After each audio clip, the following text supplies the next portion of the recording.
with this, I see it as an act of self-love to actually ask ourselves these questions, because we're asking ourselves, like, what does my body need right now? Does it need water?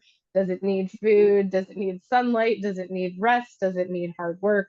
That takes us slowing down, I think, a little bit. And our culture is still struggling with this concept, especially for women who are trying to like be everything for everyone.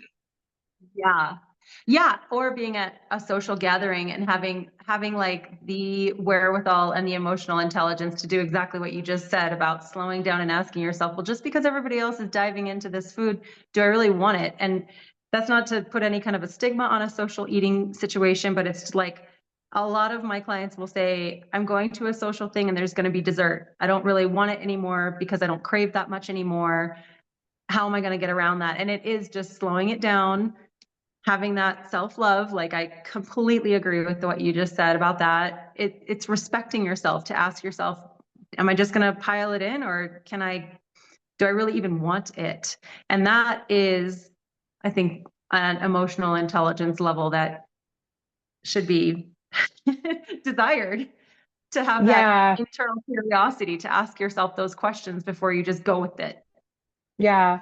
I think that's something that I've heard from a lot of people as well, is one of the challenges, especially if they're a very socially involved person. There's this thought that people will be having some sort of a judgment towards what their new choice is. So if their new choice is to not engage in drinking alcohol, or if their new choice is to not uh, eat certain foods because they're trying to work on certain goals for themselves, they are really concerned about what everybody else might think about that.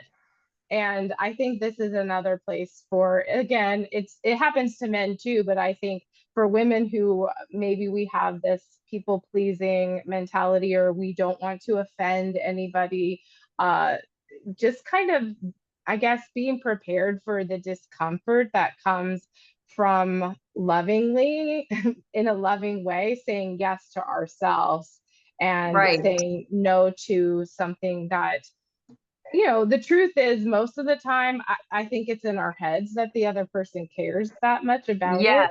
They're more thinking about Yeah. themselves, but I find that a lot of women are worried about offending, like, their mother-in-law who brought a piece of cake over or something like that. I don't know if you hear that.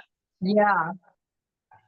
Yeah. Yes, exactly. I think that like literally nobody cares except for us, and you're in your own mind.